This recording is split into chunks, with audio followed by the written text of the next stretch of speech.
Lorsque le petit garçon fut laissé dans la réserve, le lion remarqua l'enfant en pleurs sur la route. Ce grand prédateur effrayant regarda droit dans les yeux du petit garçon et, en laissant échapper un rugissement féroce, se précipita vers lui. Ce qui se passa ensuite était tout simplement incroyable. C'était tôt le matin, il n'y avait personne aux alentours. Simba, un immense lion, se promenait dans la réserve, sa magnifique crinière flottant dans la brise matinale. Soudain, il s'arrêta et croisa le regard d'un petit garçon. Les joues trempées de larmes de l'enfant étaient devenues rouges et gonflées alors qu'il fixait le grand prédateur avec des yeux embués. Le lion leva la tête et grogna, découvant férocement ses crocs. Sur le chemin de terre, le petit garçon n'avait nulle part où fuir. Simba grogna de nouveau et fixa l'enfant, la colère brillant dans ses yeux. Simba vivait au sanctuaire depuis que Frank, un garde forestier, l'avait sauvé alors qu'il n'était encore qu'un lionceau. Frank avait trouvé Simba blotti contre le corps sans vie de sa mère après qu'elle eût été attaquée par des braconniers. Le lionceau était bien trop petit pour survivre sans sa mère, alors Frank l'éleva lui-même, se levant à toute heure du jour pour le nourrir et veiller sur lui. Frank travaillait dans la réserve depuis l'âge de 16 ans, il savait donc à quel point il était important d'introduire Simba auprès d'autres lions avant qu'ils ne deviennent trop dépendants des humains. Il y avait plusieurs clans de lions dans la grande réserve, et Frank espérait simplement qu'une des mères expérimentées accepterait Simba. Ainsi, dès que le lionceau fut assez fort, le garde le plaça avec la portée d'une lionne qui venait de mettre bas pour la 3e fois. Elle était une protectrice féroce, mais aussi l'une des lionnes les plus douces que Frank ait jamais rencontrées. Heureusement, la lionne accepta Simba. Frank fut très satisfait du résultat, et au fil des années, il observa Simba grandir et se séparer du clan. Les lions mâles étaient des créatures solitaires, et quitter la sécurité du territoire du clan pour la première fois était toujours dangereux. Frank savait que les chances de survie de Simba étaient plus élevées dans la réserve, mais il y avait toujours un risque qu'il rencontre un mâle plus dominant et que les deux se battent pour un territoire ou des femelles. Ce que Frank aimait le plus dans son travail à la réserve, c'étaient les clans de lions, et il gardait toujours un œil attentif sur Simba. Le jeune garde qu'il avait sauvé lionceau avait un intérêt personnel dans sa survie. Mais bientôt, Simba fit quelque chose que le garde n'aurait jamais pu imaginer. Malgré un début de vie difficile, Simba semblait bien s'adapter au sanctuaire. Grâce à son courage, son attitude féroce et sa taille imposante, il devint rapidement l'un des mâles les plus dominants de la réserve. Frank savait que Simba avait mené de nombreux combats dont il était sorti vainqueur. C'était une réalité brutale, mais c'était la nature, et les animaux vivaient dans la réserve comme ils l'auraient fait dans la nature.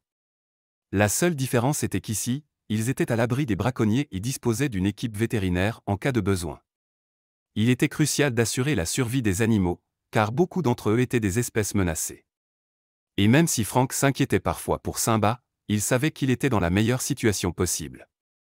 Bien que la réserve fait tout son possible pour protéger les animaux des braconniers, elle avait récemment rencontré des problèmes avec des chasseurs s'introduisant illégalement sur le territoire. Même si aucun animal n'avait encore été blessé, il était désormais impératif de renforcer les frontières de la réserve et d'empêcher les braconniers d'y pénétrer. C'est à cause de ces frontières affaiblies que Simba se retrouva face à un enfant en pleurs. Le lion se réveilla de son sommeil, le soleil était déjà en train de se lever. Son estomac gargouilla doucement, et il s'étira paresseusement. Il était temps de chasser. Mais quelque chose l'arrêta net. Un son porté par le vent et une odeur étrange, mais familière, attirèrent son attention. Léo écouta son instinct et remarqua soudain un enfant abandonné en pleurs sur un chemin de terre. Simba se lécha les babines en s'approchant de l'enfant. Un petit garçon était assis au milieu de la route. Il n'avait pas plus de 3 ans et pleurait bruyamment, de manière déchirante. Le lion commença à tourner autour du garçon, sans jamais le quitter des yeux. Soudain, il s'arrêta. Une nouvelle odeur était dans l'air. Simba renifla bruyamment, son pelage se hérissant. Il croisa le regard d'un petit garçon dont le visage était gonflé par les larmes. Simba poussa un rugissement terrifiant, montrant ses crocs, et le garçon choqué se tut immédiatement. Les yeux de Simba semblaient remplis de colère, mais l'enfant remarqua que le lion ne le regardait pas. Soudain, Simba se précipita vers le petit garçon et sauta par-dessus sa tête. Un bruit sourd et effrayant fit se retourner l'enfant. Le second lion était plaqué au sol, et Simba le dominait, grondant et lacérant avec ses immenses griffes. Les 2 lions s'engagèrent dans un court combat, mais le second lion n'était pas de taille face à Simba. Pendant ce temps, Frank marchait sur le chemin de terre, ignorant complètement le spectacle incroyable qui l'attendait. Le second lion tenta de s'échapper des griffes de Simba. Le garde forestier tourna au coin et vit les deux lions en train de se battre. C'était une scène courante dans son métier, mais lorsqu'il aperçut un petit garçon à seulement quelques mètres des fauves, il eut un haut le cœur. Il n'avait aucune idée de comment l'enfant avait pu entrer dans la réserve, mais il savait qu'il était en danger. Frank appuya sur l'accélérateur, fonçant avec sa Jeep en direction du garçon. Le second lion se libéra de Simba et s'éloigna en boitant, tandis que le plus grand lion rugissait et se tournait vers l'enfant. Frank aimait Simba plus que tout au monde, mais si jamais il faisait du mal au petit garçon, ce serait une catastrophe pour la réserve. Mais ce qui se produisit ensuite faillit faire percuter un arbre à Frank tant il fut choqué. Le gigantesque lion s'allongea près de l'enfant, créant une barrière protectrice autour de lui, et commença à inspecter les environs pour s'assurer qu'aucun autre danger ne menaçait le garçon. Ce que Frank venait de voir n'était pas un combat entre deux lions pour de la nourriture. Simba protégeait l'enfant. Il avait attaqué un autre lion pour le sauver. Frank se souvint du jour où il avait vu Simba gémir près du corps de sa mère. Avait-il vu quelque chose dans l'enfant en pleurs qui résonnait en lui? Quoi qu'il en soit, Frank était stupéfait. Mais même si le lion protégeait l'enfant, le garde devait le mettre en sécurité et comprendre ce qui s'était passé. Frank coupa le moteur et ouvrit lentement la porte de la Jeep. De tous les gardes de la réserve, il était le seul en qui Simba avait confiance. Le jeune homme pouvait observer et suivre le lion pendant des heures, et cela ne le dérangeait pas. Simba savait toujours qu'il était là, mais il semblait encore se souvenir que Frank l'avait sauvé, et cela le faisait agir différemment avec lui. En sortant de la voiture, Frank espérait simplement que cela jouerait en sa faveur cette fois-ci. Simba regarda Frank s'approcher, mais le grand lion n'était pas pressé de partir. Il observa le garde de haut en bas, comme s'il évaluait sa fiabilité, puis, après un long étirement, il se leva et s'éloigna. Frank prit le bébé dans ses bras. Tant que Simba était là, l'enfant semblait calme, mais dès que le lion disparut, le garçon recommença à pleurer. Frank n'eut pas d'autre choix que de le garder dans ses bras et de rouler lentement et prudemment vers le bureau. Pendant tout ce temps, ses pensées tournaient à toute vitesse. Pourquoi avait-il été abandonné sur la route? Il était encore sous le choc des actes incroyables de Simba. Le moyen le plus rapide d'obtenir des réponses sur l'enfant était de visionner les images des caméras de surveillance dans l'espoir qu'elles aient enregistré quelque chose.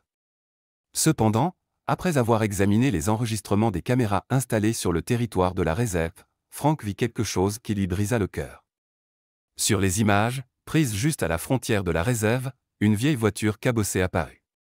Frank distingua à peine qu'il s'agissait d'un jeune homme. Quelques instants plus tard, une jeune femme tenant un enfant dans ses bras sortit du véhicule. Elle regarda rapidement autour d'elle et sembla trouver ce qu'elle cherchait, un point faible dans la clôture. Après plusieurs tentatives, elle se faufila à travers et déposa le bébé sur le chemin de terre, là où Frank l'avait trouvé. Mais pourquoi dans une réserve naturelle? Pensait-elle que les caméras de surveillance étaient installées de manière à ce que l'enfant soit immédiatement pris en charge? Espérait-elle qu'un garde forestier passerait par là pour le sauver? Le jeune homme devina qu'il ne connaîtrait jamais les réponses à toutes ces questions. Il allait bien sûr faire tout son possible pour retrouver les parents du garçon, mais quelque chose lui disait qu'ils avaient disparu depuis longtemps. Après avoir visionné les images, Frank prépara quelque chose à manger pour le garçon.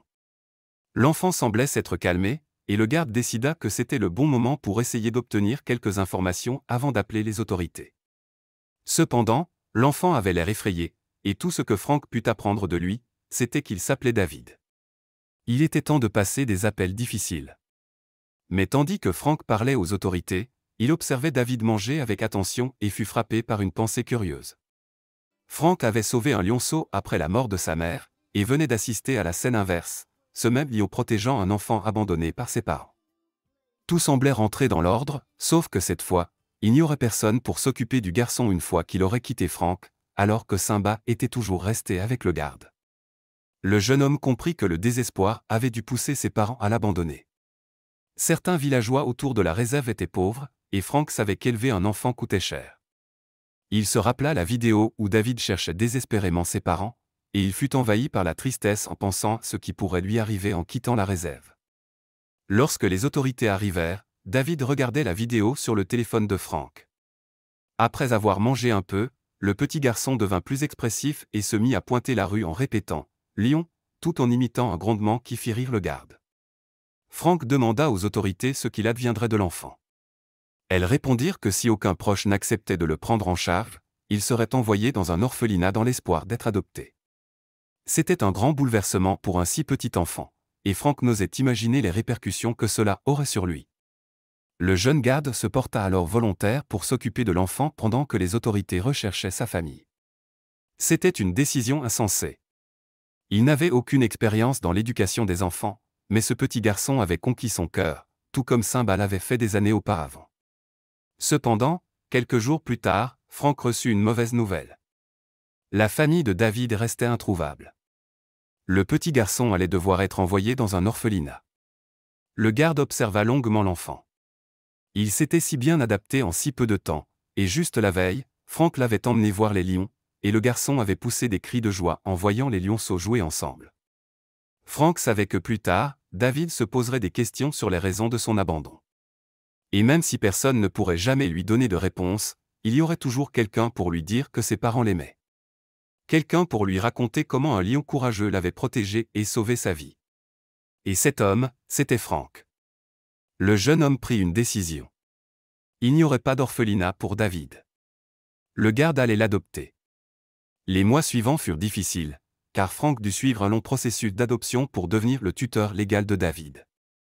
Mais enfin, père et fils partirent se promener pour voir les lions et célébrer ce nouveau chapitre de leur vie ensemble. Non loin de l'endroit où David avait été trouvé, Simba se prélassait sous les rayons du soleil couchant. Tandis que la Jeep passait lentement, le lion remarqua un petit garçon qui l'observait à travers la vitre. Simba leva paresseusement la tête pour regarder l'homme qui avait sauvé non seulement lui, mais aussi le petit garçon. Frank était impatient de raconter à son fils toute l'histoire de Simba, dès qu'il serait assez grand pour la comprendre. Chers spectateurs, qu'auriez-vous fait à la place de Frank? Dites-le nous dans les commentaires. Et si vous avez aimé cette vidéo, likez-la et abonnez-vous à notre chaîne. À bientôt.